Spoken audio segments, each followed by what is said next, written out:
Good morning everyone. मैं परमेश्वर प्रसाद साहू। आज मैं पीजी सेकेंड सेमेस्टर के paper CC4 history of Jharkhand से एक टॉपिक पर चर्चा करूंगा। आज का विषय है ताना भगत आंदोलन। सरदारी लड़ाई और बिरसा आंदोलन की असफलता से जनजातीय समाज में निराशा छा गई थी। अवसर पाते ही शोषक वर्ग अपने रंग दिखाना शुरू कर दिए। अब भूमि विवाद पहले से भी अधिक बढ़ गए थे। बेगारी आम बात हो गई थी। इन दिनों अंग्रेज गवर्नर के आरामगाह के रूप में पलामू जिले में नेतरहाट को विकसित किया जा रहा था। आसपास के लोगों का इस्तेमाल इस कार्य हेतु जानवरों से भी बदतर रूप में काम लिया जा रहा था। इसी समय जतरा उरांव अथवा जतरा भगत एक कुशल नेतृत्व के रूप में सामने आया। ताना भगत आंदोलन के जनक जतरा भगत का जन्म 1888 ईस्वी में गुमला जिले के बिशुनपुर प्रखंड में स्थित चिगरी नवाटोली में हुआ था। उनके पिता का नाम कोहरा भगत तथा माता का नाम लिबरी भगत था। जतरा भगत की पत्नी का नाम बुधनी भगत था। जतरा भगत की जन्म तिथि की ऐतिहासिकता संदिग्ध एवं अनुपलब्ध है। प्रत्येक वर्ष गांधी जयंती 2 अक्टूबर को ही चिंगरी ग्राम में जतरा भगत की जयंती भी मनाई जाती है।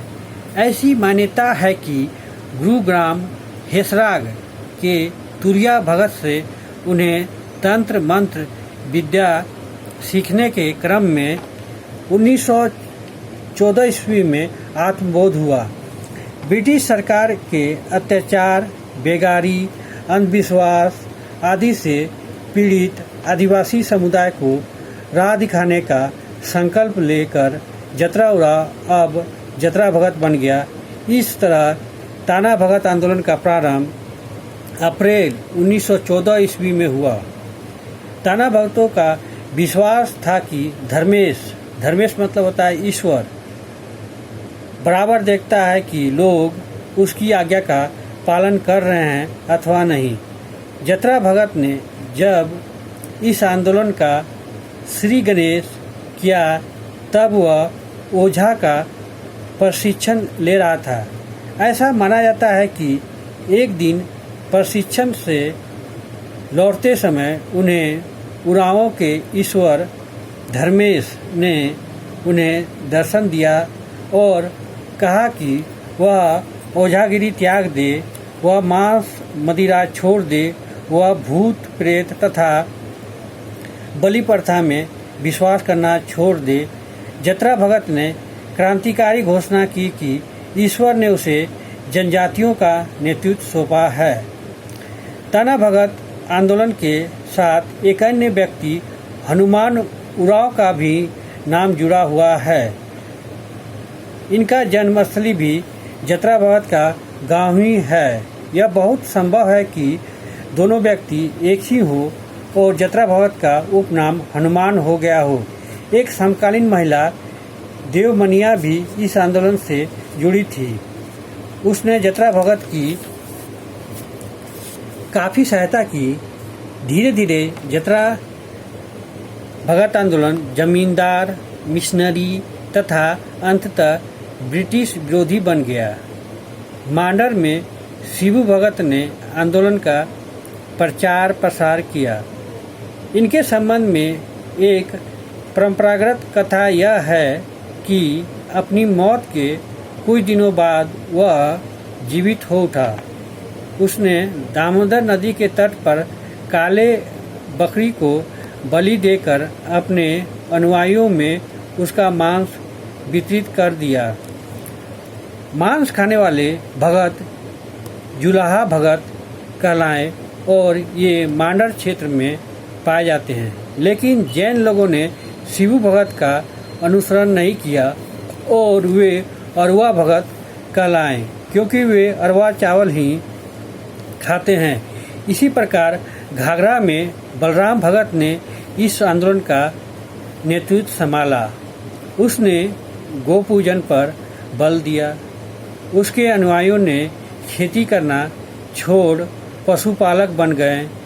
वे गोरक्षी भगत कहलाए जो मुख्यतः घाघरा और गुमला में निवास करते हैं। बिशुनपुर में भिक्षु भगत ने विष्णु भगत संप्रदाय को जन्म दिया। वह भी अंग्रेज विरोधी था, अतः सरकार ने उसे बंदी बना लिया, लेकिन उसका आंदोलन गुप्त रूप से चलता रहा।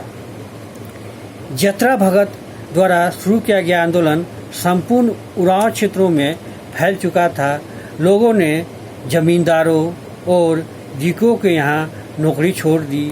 अपने आदमियों को मजदूरी करने से भड़काने के अपराध में जतरा भगत को गुमला के कचहरी में मुकदमा चलाने के लिए हाजिर किया गया।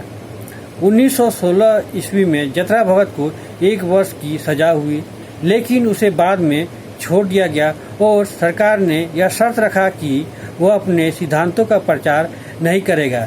लेकिन जेल में मिली घोर प्रताड़ना के कारण 2 महीने के भीतर ही उसकी मौत हो गई। इस प्रकार जतरा भगत आंदोलन ने अपने प्रमुख नेतृत्वकर्ता को खो दिया, लेकिन रांची जिले के विभिन्न भागों में उसके अनुयायियों ने नेतृत्व संभाल लिया। 1916 ईस्वी के अंत तक यह आंदोलन रांची जिला के सीमाओं को लांघता हुआ कई प्रदेशों में फैल गया। भक्तों ने पलामू जिला के राजा के समक्ष 4 प्रस्ताव रखे। प्रथम, उन्हें स्वशासन प्रदान किया जाए। द्वितीय, राजा का पद समाप्त कर दिया जाए। तृतीय, उन्हें समानता का अधिकार मिले। और चतुर्थ, भूमि कर समाप्त कर दिया जाए, क्योंकि सारी भूमि ईश्वर की है। लेकिन राजा ने इन मांगों को ठुकरा दिया। इससे एक टकराव की स्थिति पैदा हो गई। ताना भगत आंदोलन सरगुजा में भी फैला। दुरात्माओं और कष्टदायी देवी देवताओं को निष्कासित करने के लिए ताना भक्तों द्वारा प्रचार प्रसार किए गए। उदाहरण स्वरूप धर्मेश से प्रार्थना की गई कि वह दुष्ट आत्माओं को निष्कासित कर दे। भक्तों द्वारा प्रार्थना सभा में सूर्य, चंद्रमा, पृथ्वी आदि का आह्वान किया गया। बिरसा भगवान तक की प्रार्थना की जाती थी। ताना भगत हिंदुओं और ईसाइयों की तुलना में अपनी गिरी अवस्था से बहुत दुखी थे। उनका कहना था कि सही कर्मकांड वही हो सकता था जो ईश्वर से सही संबंध स्थापित कर सके। उनके आचार संहिता उरांव भक्तों अर्थात सोखाओं की आचार संहिता से मिलती जुलती है। इस आंदोलन ने इस बात पर जोर दिया कि ईश्वर की कृपा प्राप्त करने के लिए पूजा से पूर्व शुद्ध होना आवश्यक है। मांस भक्षण का त्याग जरूरी है, क्योंकि जीव ईश्वर की देन है। पारंपरिक उरांव व्यवस्था के अंतर्गत धार्मिक समारोह में बलि और हड़िया चढ़ाए जाने वाले परंपराओं को भक्तों ने बंद कर दिया। ताना भक्तों के लिए पूर्वजों की आत्मा के अलावा सभी आत्मा दुष्ट आत्मा है। वह केवल सर्वोच्च देवता धर्मेश में विश्वास करता है। इसी तरह ताना भक्तों की आचार संहिता भी उरांव भक्तों की आचार संहिता से अलग नहीं है। ताना भक्तों ने अखड़ा में नाच गान, शिकार आदि का भी परित्याग कर दिया। उन्होंने गोदना का भी त्याग कर दिया। डायकुरी और बोंगाओं को दिए जाने वाले बलि को भी निषिद्ध कर दिया गया है। इसके साथ ही ताना भक्तों ने जमींदारों को कर देना बंद कर दिया। इसके परिणाम स्वरूप कई स्थानीय जमींदार और साहूकार ताना भक्तों के खिलाफ हो गए। उन्होंने पुलिस से इनकी शिकायत की। अब सरकार द्वारा उनकी सभाओं पर प्रतिबंध लगाए गए और शांति भंग करने के झूठे आरोपों में ताना भक्तों को अदालतों में घसीटा जाने लगा। यह आंदोलन धीरे धीरे शिथिल पड़ता गया क्योंकि नवीन धर्म भी उनके भूमि संबंधी अधिकारों की रक्षा नहीं कर सका। अब ताना भगत समझने लगे कि केवल धार्मिक आंदोलन के बल पर आंदोलन को लोकप्रिय और जीवित बनाए रखना कठिन है। अतः जब महात्मा गांधी ने 1920 ईस्वी में सविनय अवज्ञा आंदोलन प्रारंभ किया तो सिद्धू भगत के नेतृत्व में ताना भगत प्रथम बार राष्ट्रीय स्वतंत्रता के अहिंसात्मक आंदोलन में शामिल हो गए। ऐसा उन्होंने इसलिए किया कि उनकी दृष्टि में गांधी जी जतरा भगत अथवा भगवान बिरसा के मूल उद्देश्यों में कोई खास अंतर नहीं था। ताना भक्तों के कई दल कलकत्ता, गया और लाहौर आदि में हुए कांग्रेस अधिवेशनों में शामिल हुए। एक विशेष बात यह थी कि इन स्थानों तक ये ताना भगत ने लंबी यात्राएं पैदल पूरी की। उन्होंने गांधी दर्शन के महत्वपूर्ण हथियार चरखा को अपनाया और खादी वस्त्रों को पहनना शुरू किया। वर्तमान समय में भी ताना भक्तों के क्षेत्र में सर्वाधिक सक्रिय कांग्रेसी कार्यकर्ता इसी समुदाय से आते हैं। इन ताना भक्तों की एक मान्यता यह भी है कि गांधी जी के रूप में जतरा भगत का पुनर्जन्म हुआ था। इस प्रकार एक आर्थिक और धार्मिक जन आंदोलन के रूप में प्रारंभ ताना भगत आंदोलन भारतीय स्वतंत्रता आंदोलन से जुटकर एक राजनीतिक आंदोलन का रूप ले लिया। गांधी जी ने भी स्वीकार की थी कि खड़कधारी गांधी टोपी पहने शंख एवं घंटी बजाते ताना भक्तों की टोली मुझे बहुत आकर्षित करती है। 1930 ईस्वी में जब नमक सत्याग्रह प्रारंभ हुआ तो ताना भक्त इससे प्रभावित होकर सरकार को कर देना बंद कर दिया। वे सरदार पटेल के बारदोली आंदोलन से प्रभावित होकर सरकार को कर देना बंद कर दिया। इन ताना भक्तों के रूप में स्वतंत्रता सेनानियों ने राष्ट्रीय आंदोलन में अपना महत्वपूर्ण योगदान दिया। 1937 में जब बिहार में कांग्रेस की सरकार बनी तब ताना भक्तों की जब जमीनें लौटाने की कोशिश अवश्य की गई, लेकिन यह प्रयास असफल सिद्ध हुआ।